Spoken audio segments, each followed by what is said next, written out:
Assalamualaikum, saya Hadif Zakun bin Muhammad Helmi, pengacara UATV TV PSS, SK Bandar Bangi, saluran informasi anda.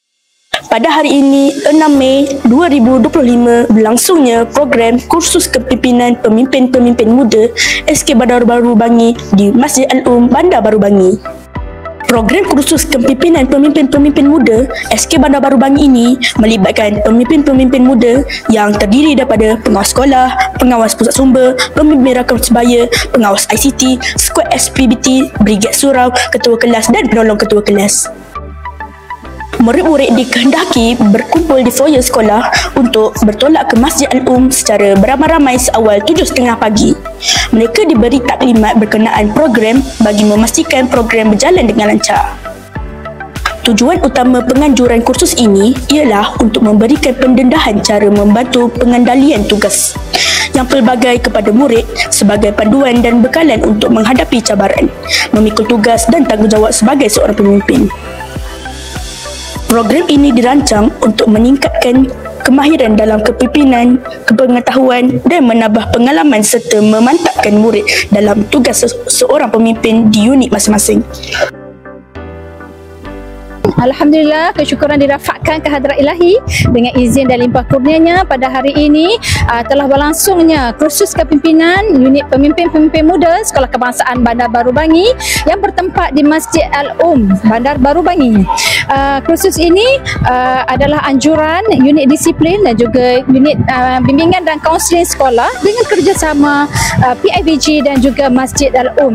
Okey, antara objektif kursus ini dijalankan adalah yang pertama, untuk memantapkan pengetahuan sedia ada para peserta serta memupuk nilai-nilai kreatif dan semangat dalam proses melengkapkan diri mereka menjadi seorang pemimpin muda yang kreatif dan ke arah meningkatkan peningkatan akademi dan sasiah mereka.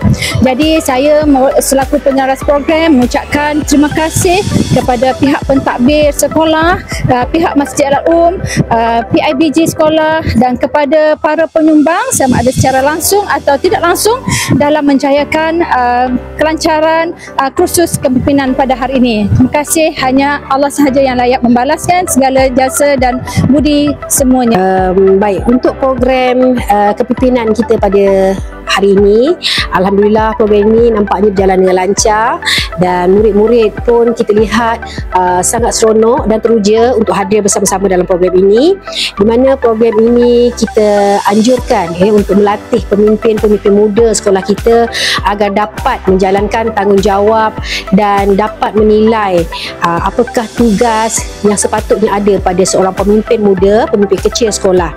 Di samping itu, kita juga berharap agar program ini dapat memantapkan lagi pengetahuan sedia ada pemimpin-pemimpin muda sekolah kita agar lebih cemerlang dalam menjalankan tugas yang diberikan kepada mereka.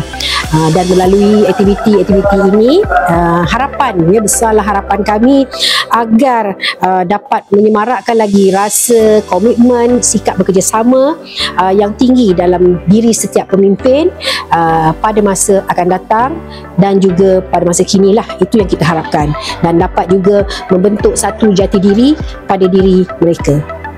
Semoga dengan adanya program ini sedikit sebanyak dapat menjadikan pemimpin-pemimpin muda SK Bandar Baru Bangi menjadi pemimpin yang bertanggungjawab di dalam memikul tugas. Sekian saja untuk episod kali ini. UATV, saluran informasi anda. Sehingga berjumpa lagi. Assalamualaikum. Bye.